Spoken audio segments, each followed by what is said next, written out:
Hello guys, how you doing? Let's look at an interesting topic called errors, error handling in Go.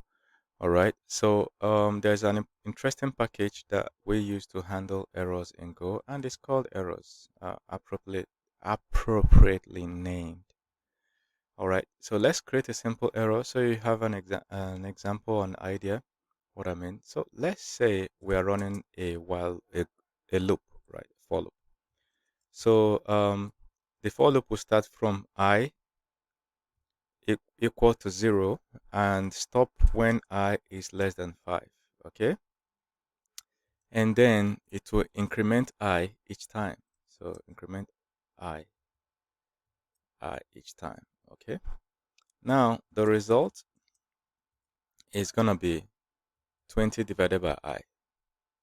We know that the first time I is going to be 0. So 20 divided by 0, expect some sort of error. Okay. So print line result.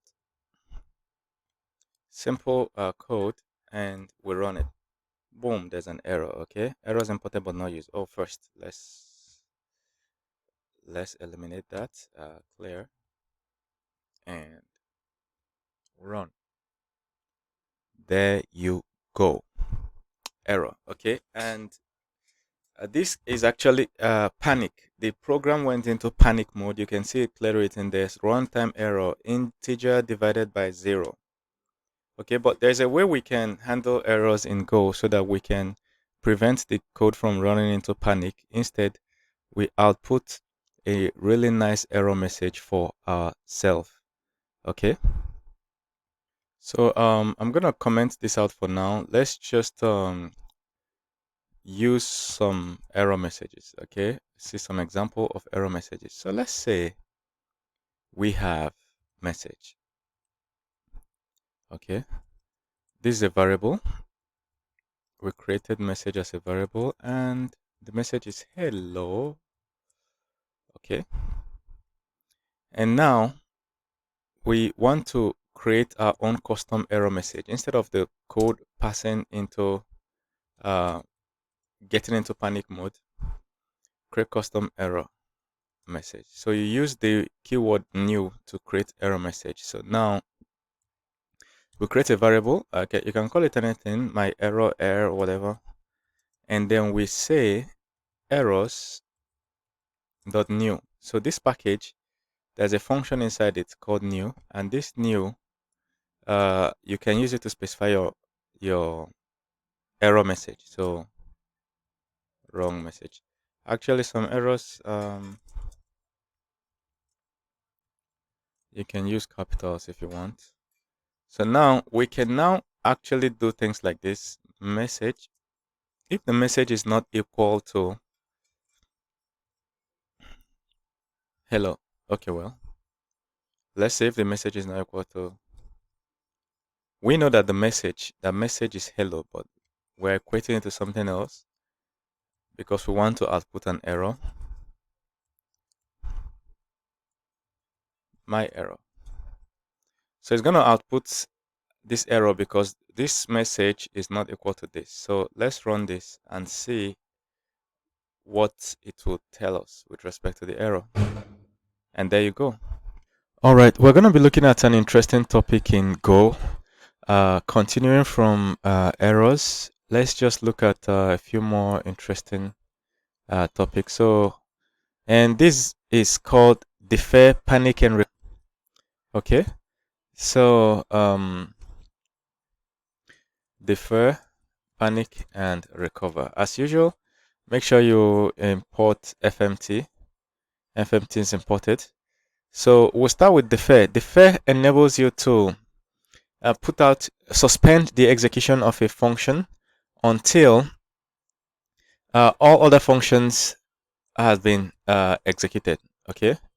So let's say this is function number 1, and then we have function number 2 and 3. Okay, like this. Oops. So let's say we have these functions, right? 3 functions, 1, 2, 1, 2, and 3. So, but one has a command that says defer. Okay, I think I should actually make it a bit more in number. 4 or 5, and lastly we have 6. So now, let's say number 4 has defer. Okay, so there's a command to defer number 4. All right. So if we run this, what do you think is going to happen? Clear and main.go, boom. Now, what you noticed in the result is that it started with 1, 2, 3, and it skipped 4. Look at 1, 2, 3, skipped 4, 5, 6, and then it did 4 last. Okay, because it deferred it. So sometimes this is usually used when you want to uh, make, when you have a suspicious function, a function that may come up with an error. Imagine a function that calls an external API, and you can't trust how the external server will always judiciously send you a response. Sometimes the external server fails. So you want other functions within that class to execute first before you try the one that may fail. Now, there's also something called LIFO, last in, first out. So let's say you defer more than one function, okay? Let's say 7, 8, and 9. So let's say we have 9 functions and you defer 2. So this one is another defer. We deferred 4 and 7.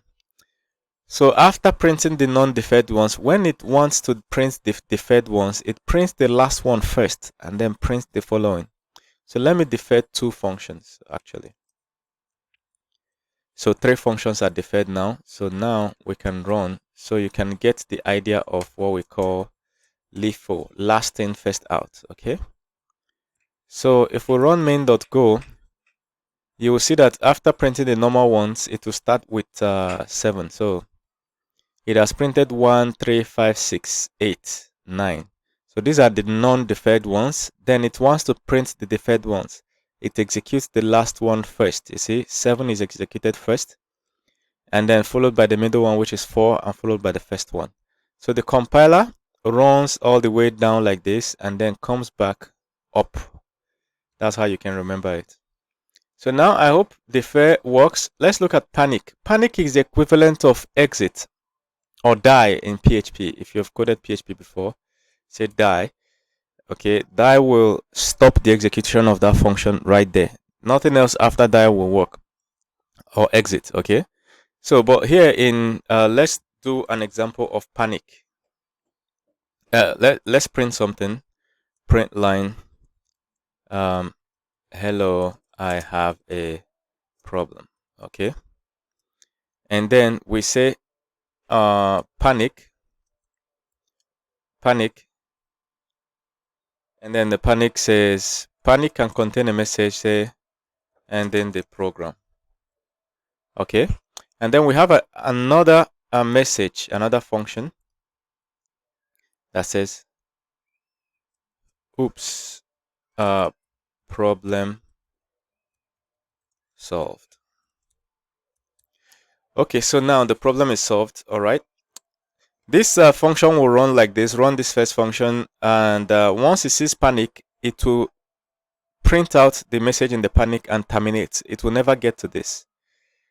So panic is used to clear whatever function you're working on. So that's what panic does. Okay, so now we're printing. Oh, there's a bug somewhere, and it says on line 2. Really? No, that's not a bug. So it's basically we triggered the panic. So first of all, it ran the first line, and then ran panic. Okay, so it panicked, and then boom, it triggered this error. You see, and the error says go routine 1 running main, and that's the name of the function. So look at where this particular file is, where the error is on line 12. Look at line 12. That's where the panic is. Exit status 2. You see, so that's what panic does for you. It spits out bugs on your screen. So the recover, which is the last one for this video, is used to recover the program after it has panicked. Instead of it to panic and terminate this way, you still want to recover so that you can complete the execution of the rest of the function. So to do that, we have to write two functions so that I can demonstrate it. The first function is going to help us handle panic. Handle. So this is just a function to handle panic. So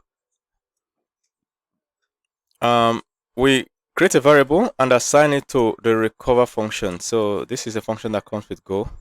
And then we can write a simple if statement that says, if there is if the recovery is nil,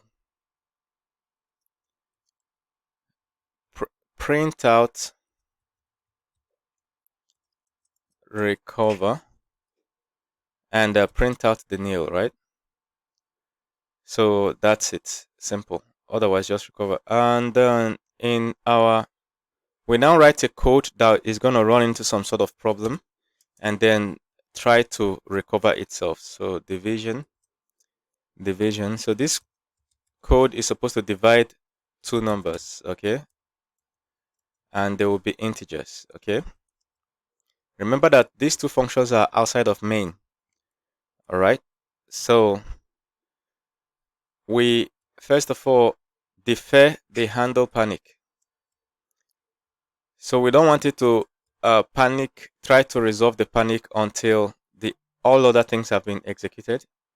So we defer the handle panic until after panic occurs. So when panic occurs, it terminates the program, all right? So since we defer the handle panic, after the program is terminated, this will run, okay? Or more correctly, if when it's about to terminate. So if num2 is 0, program is terminated. That's what we want to do. If num2 is 0,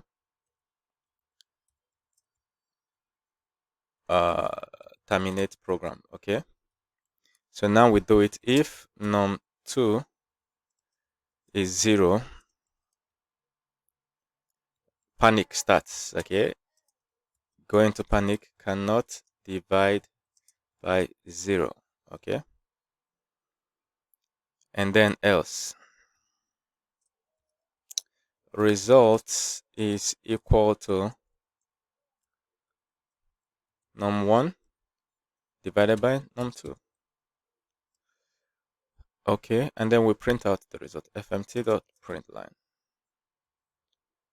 This space not needed. And we go. Result is result. Okay. All right. Now we are going to call our function. So first off, I want you to see the full code. Look at the full code. So first off, we deal with panic, and secondly, we try to divide a number, and then we panic if it is 0. But also we call the handle panic to prevent it from panicking and recover. All right, here in the main, we're going to do division. So divide two numbers, say 4 and 2, and then we divide two more. But we're going to introduce a bug here.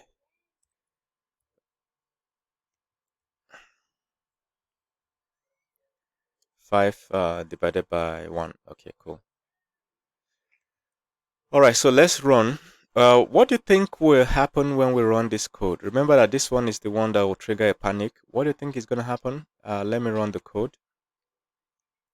And we can see. So clear.